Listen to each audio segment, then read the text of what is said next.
What a sweet sound it is to proclaim the excellencies of your name. Your name that is our fortress, our rock. It is you, our help in time of trouble. God, meet with us, or continue to meet with us. Speak to us. We want to hear from you. In your name, amen. All right, so if you're new here, my name's Dustin. I am glad you're here. I've already met a new person today. I've actually met many what I would consider new people, but that's a different story. If you are new, we certainly want to know you. And I hope by the end of the sermon today that you understand that it's genuine as well. It's not just we want to count you. We want to count you because we want to know you. But that being said, there's some QR codes in front of you, or there's paper copies. You can fill it out, and Brandon or I'll reach out to you.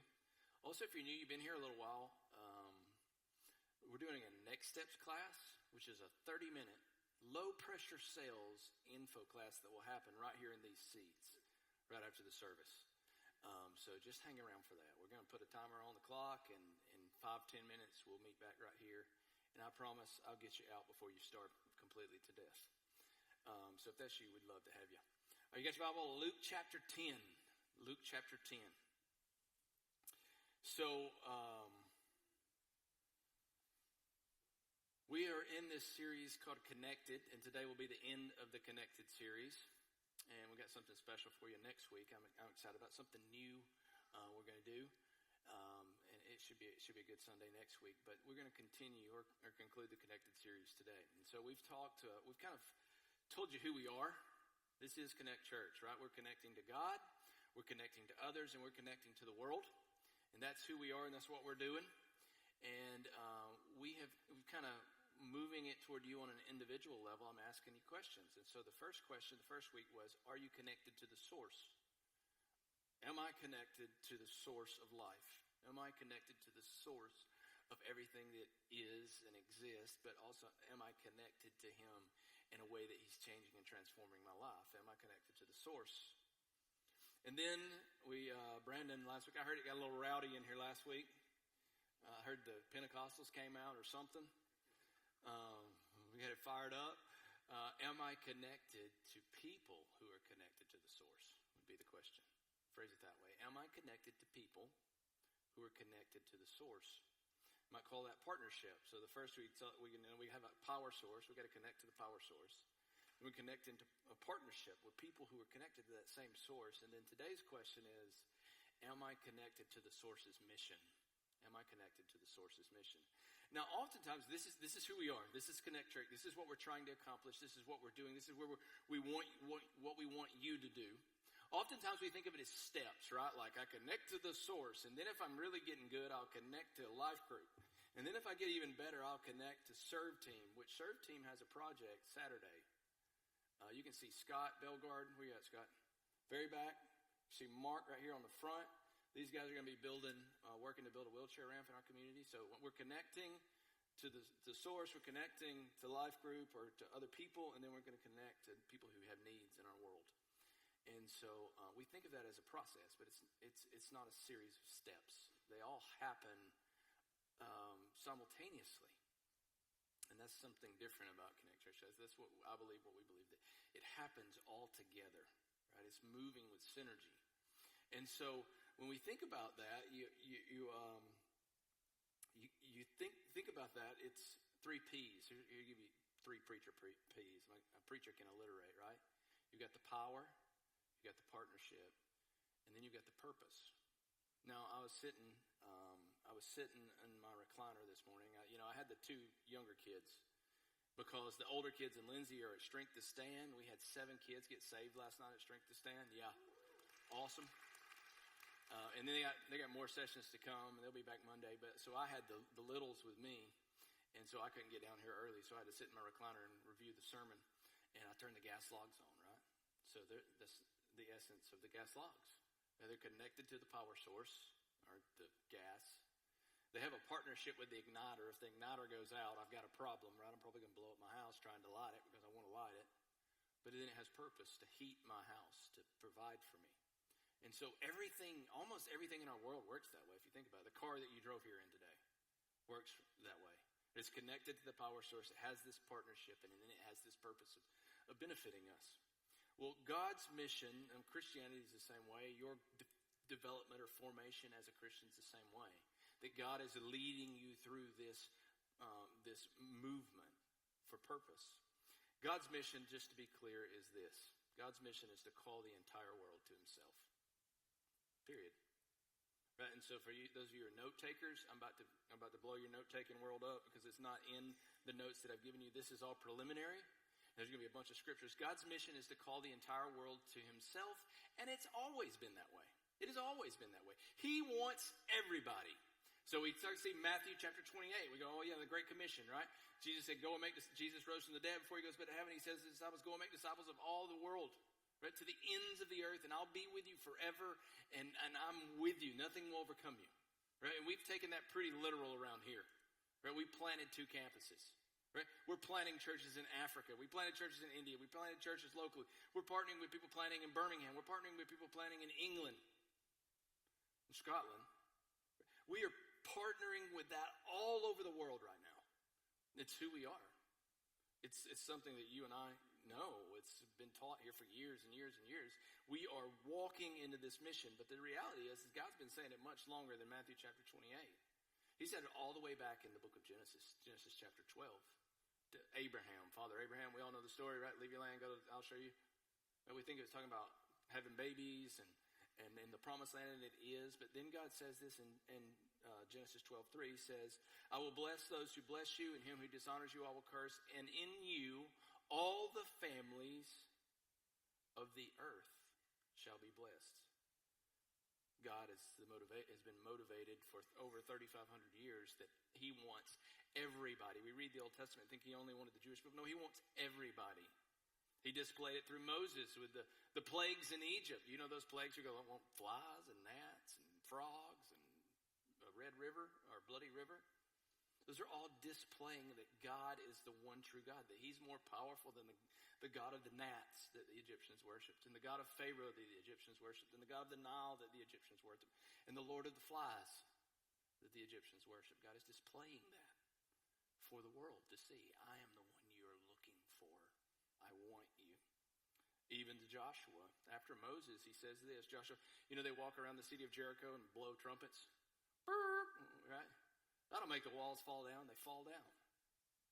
And God says, I did it this way. I dried up the Red Sea. I dried up the waters of the Jordan for you. And then verse 24 of Joshua chapter 4, he says this, so that all the peoples of the earth may know that the hand of the Lord is mighty. All seems to be the theme. He says it in Ezekiel, Acts chapter 1. In Revelation, we see the end of the world, and God says all of the nations or when heaven comes down to earth and the earth is remade, all of the nations, everybody from every continent are going to come into my heaven where there will be no night. God has done this or said this over and over and over for years, thousands and thousands of years. I want everybody. I want them from the heart of India. I want them from the coast of Africa. Leanne, you messed me up. And I said India. You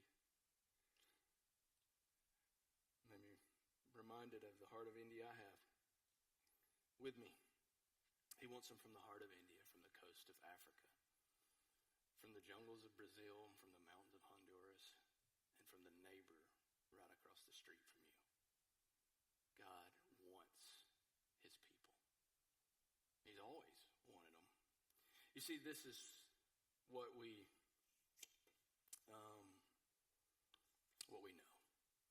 And I think the understanding is that we understand it. We may need to be reminded from time to time. We may lose track of it.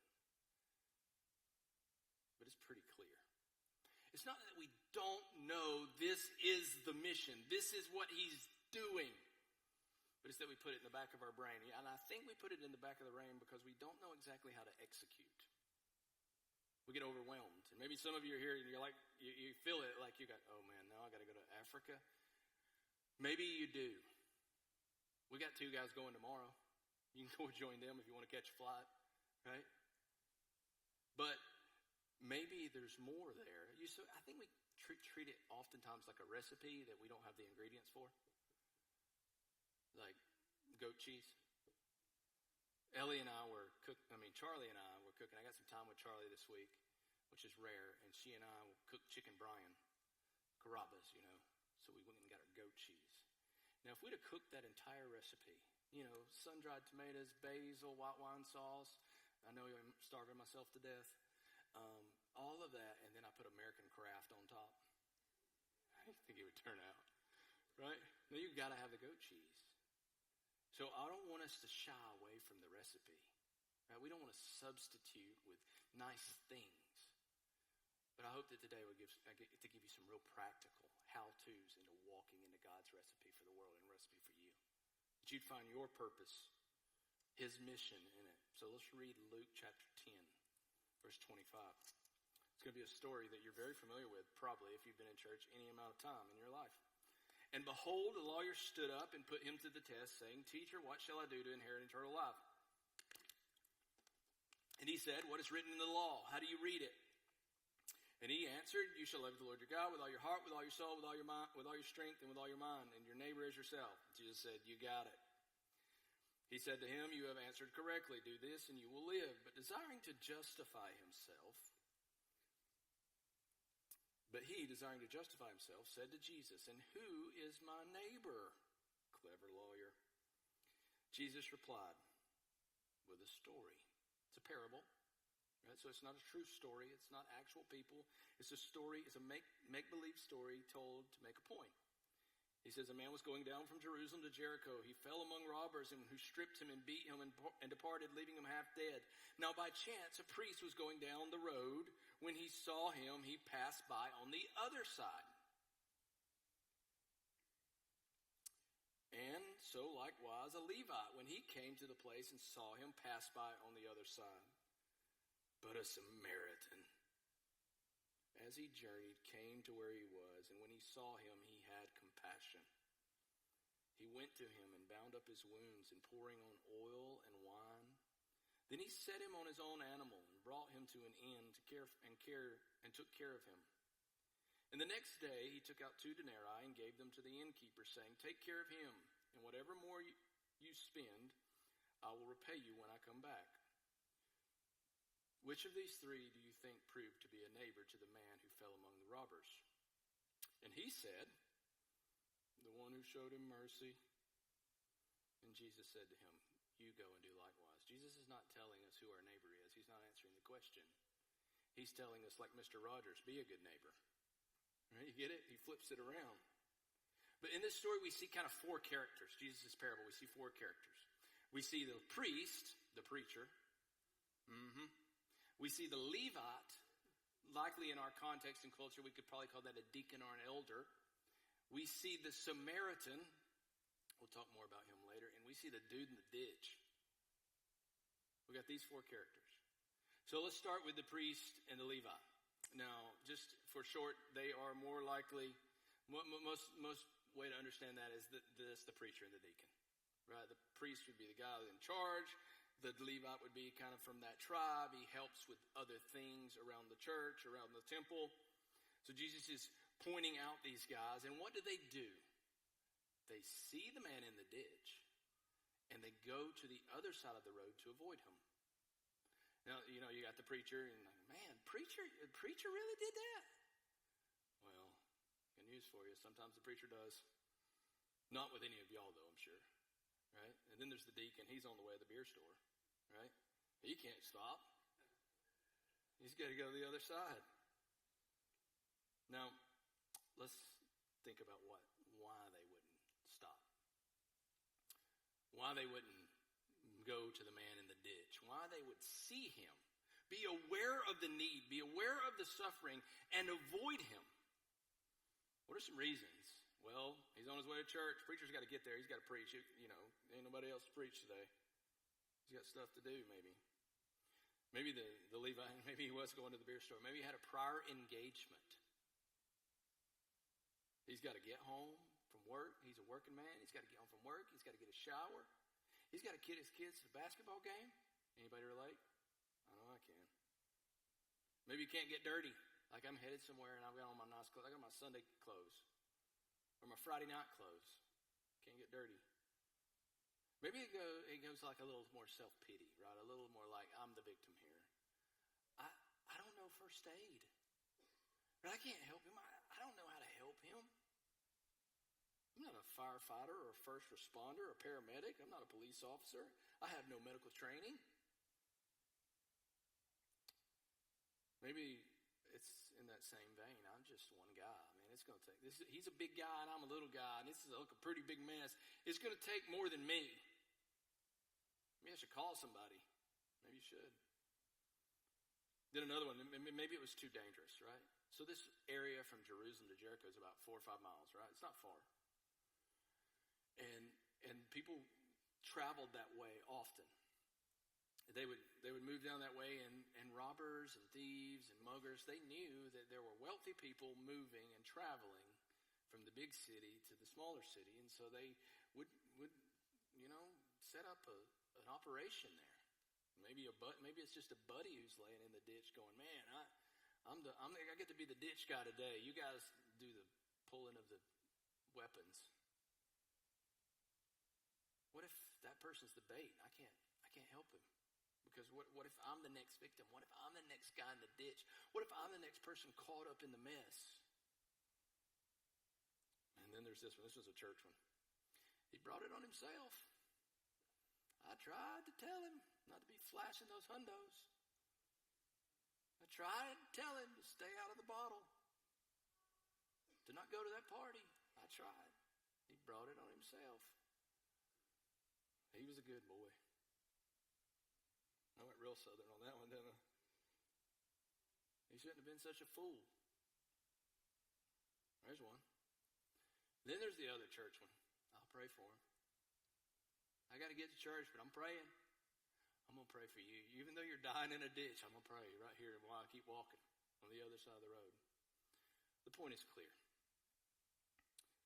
We mustn't just be aware of the needs around us. We must be available to the needs around us. That's your first point. We must be available.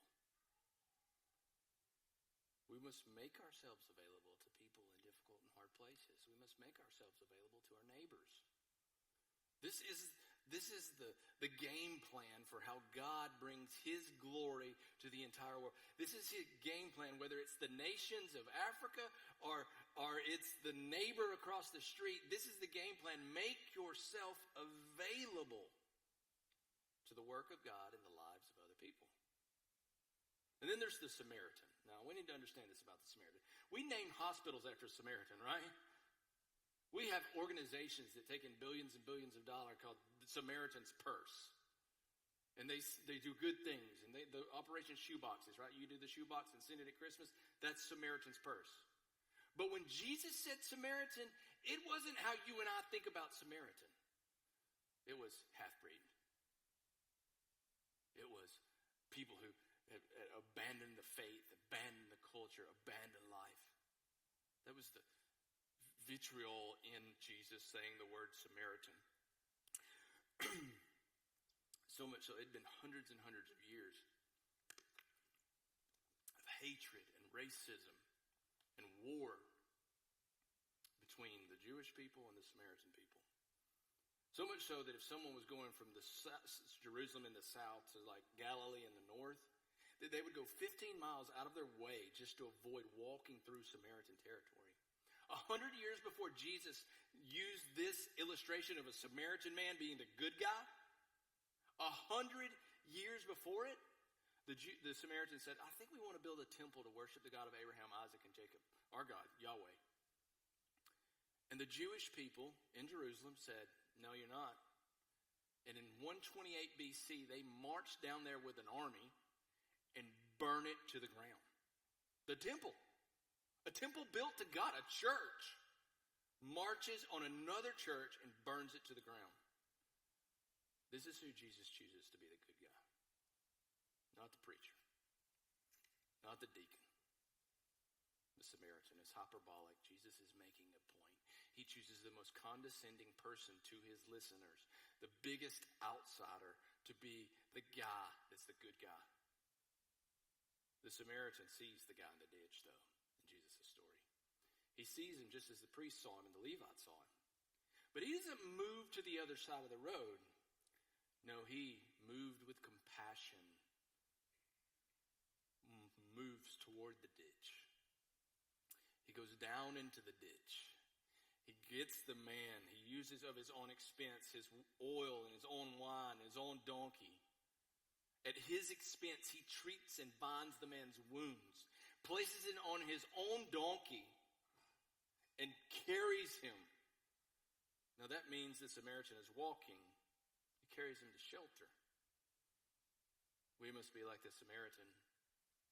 We must act. He acts on his compassion. He feels it. And you know what? We all feel compassion. We do. Even the worst of us feel compassion. The death of an animal, the hurt of someone else. We feel it. And most of the time when I feel it, I want to get it off me. I don't know about you. I want to get it off. Like I want it to I don't want to feel that anymore. I want to do something about it.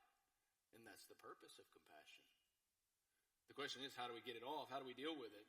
You see, compassion is more than just passion for my own feelings. It should be anyway. God-honoring compassion should be. We're often guilty of acting and doing things because we feel compassion, but we act and do things so that we'll feel better. So we can get a snap. Right? Put it on Insta. We can brag about it. When true God-honoring compassion acts for the benefit of another, love. And it isn't ever easy.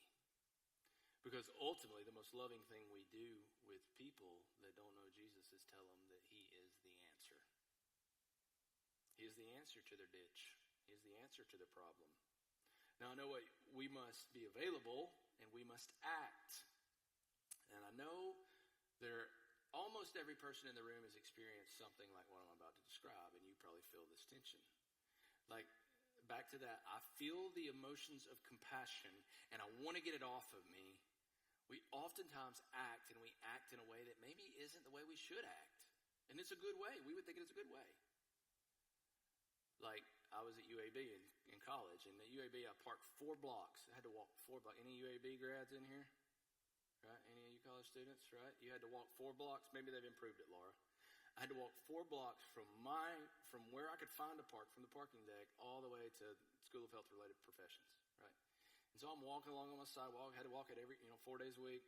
I'm walking along, and I see this guy coming at me. He's got a gas can in his hand, big guy. He's got a gas can in his hand. He's coming toward me. I'm going, is there anybody else around me?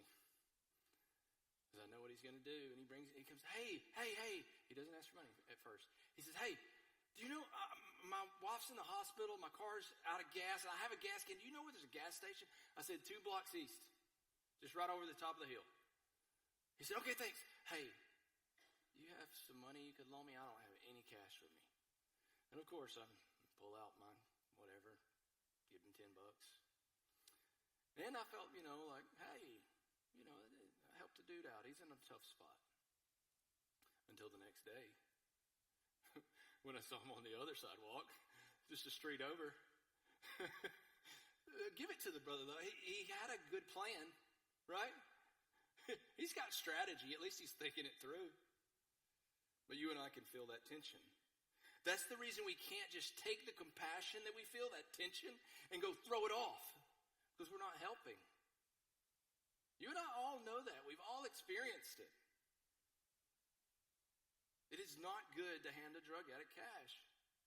And we feel the tension for a reason. But I want you to look at verse 35. Look at it. David Gusick pointed this out, and I was in my study. I also don't give him credit, but it's really, really insightful. Look at verse 35. And the next day he took out 2 denarii and gave them, not to the man in the ditch. To who? Look at it. The innkeeper. The Samaritan doesn't give the beat-up, bedraggled man cash, money, and say, here, take care of yourself. I've helped you this far. Take care of yourself in the future. No, he says, put it on my tab. But he says it to the innkeeper. He's not just acting, he is making an investment. We must be available. We must act in the moment. And we must continually invest in people. See, back to the idea of addiction, I think about Terry and Jan, who were in the first service. If you don't know Terry and Jan, they're fantastic counselors. Fantastic.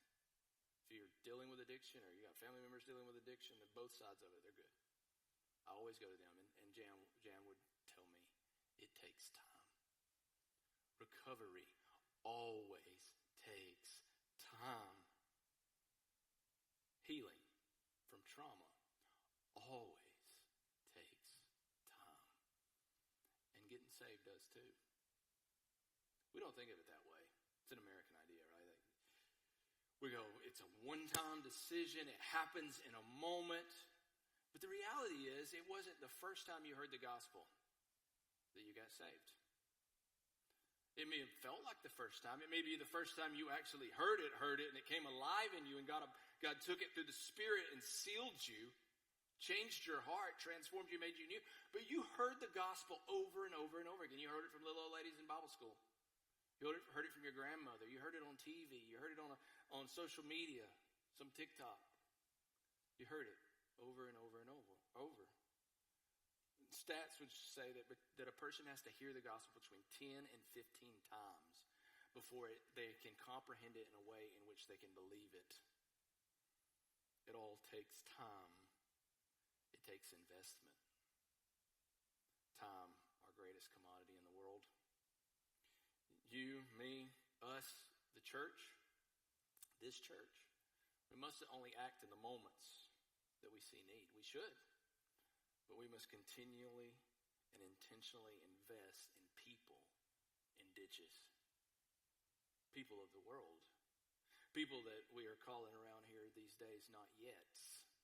People that have not yet believed the gospel, that have not heard it the 15th time, that have not yet become free of their addiction, that have not yet found healing from the trauma they experienced as a kid or a young adult, or maybe even as an adult. The not yets, the people who do not yet know the goodness of Jesus Christ, who have not yet responded to his offer of healing, his offer of salvation. People that do not yet have the power. They're not yet connected to the source. Not yet connected to his partnership, the church. And not yet moving in his mission.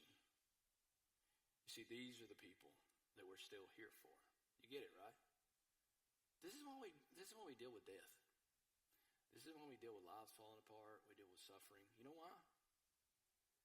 Because God is mercifully waiting for more and more people to come to him.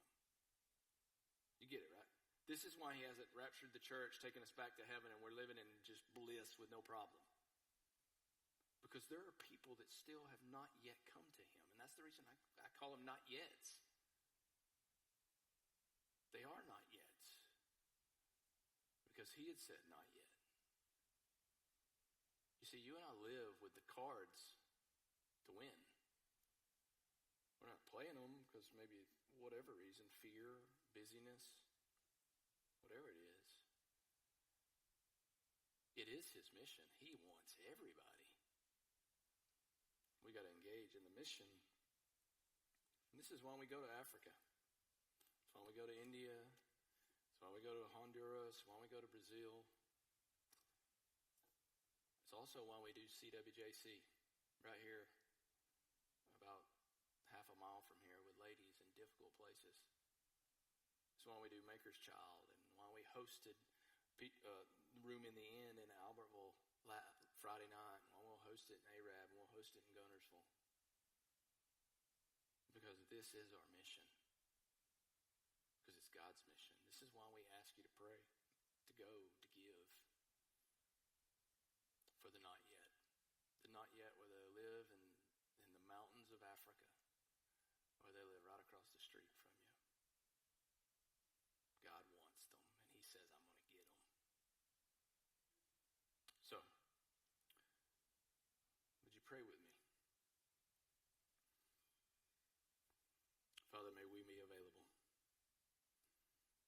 people of action and intentional investment in our world. God, may you call people who are not yet yours. May you give us the pleasure of being a part of it. In your holy name. As Josh comes, I got just a couple of questions for you. You person who would say, I'm a believer. I know the story. I'm connected to the source. I'm connected to the partnership. What is it that God wants from you? Some of you, it may be, He wants you to go to a foreign country. I thought that for years.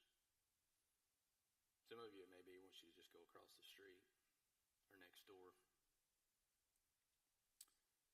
What is it that God wants? Is it your availability? Is it your action?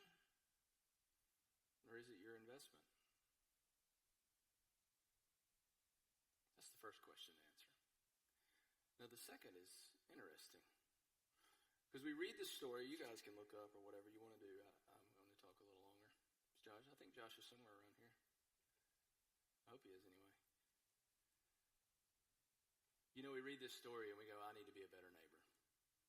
This is what I need to be, right? That's the point. That's what Jesus is saying. There's something more here. So we forgot about the guy in the ditch. You see, we were all once the guy in the ditch.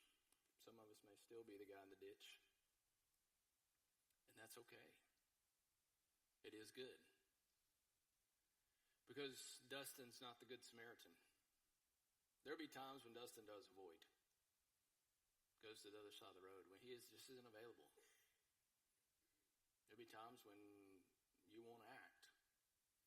And there'll be times when you're exhausted by investing in people. You invest and invest and invest and you feel like you just squander it. Well, that's because you're not the Good Samaritan. And neither am I. The Good Samaritan is an outsider. An outsider who came to people who hated him. A despised man. A man of sorrows. Esteem-stricken. Came to the very people that would throw him in the ditch and kill him. Well, they wouldn't throw him in a ditch. They'd nail him to a cross. And they'd hang him up there. And they'd take him down and put him in something kind of like a ditch. He didn't stay there. You see, he's always available. He's always acting. He's always investing. And by his wounds he bore on that cross, you and I can find healing for our trauma. Oil and wine. Unlimited capacity. That our wounds may be bound over and over again. That our debt may be paid. That our future may be covered. There is a Good Samaritan. It ain't me and it ain't you. We know who he is. What's his name? Yeah. Jesus. He comes near with compassion, full of grace. So I'd ask you, maybe you're not the priest, maybe you're not the Levite, maybe you're the guy in the ditch. Maybe it's your own decisions that got you there. It's okay. He's full of compassion. He's not another church person. If you're in a ditch for whatever reason, but it is a ditch. Don't lie to yourself. He'll come and get you. All you got to do is say, come get me. Heal me. Cleanse me. Bind my wounds. Bring me to safety. Restore to me what I'm meant to be. So let's stand.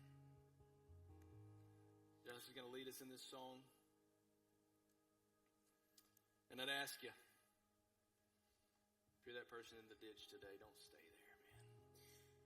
Don't stay there. You're not yet laying down there in that ditch. He wants you. And we want you. I want to help you saved today. I'll be up here. I'm sure there are other people around here. If you come up here, there'll be people flood you. If you want Christ, have him. He wants you. If you're here today and maybe you have Christ, but you're just in a ditch, maybe you need people to pray with you. These are just steps. This is just plywood under here. You come up here, somebody will pray with you. You respond as the Lord leads.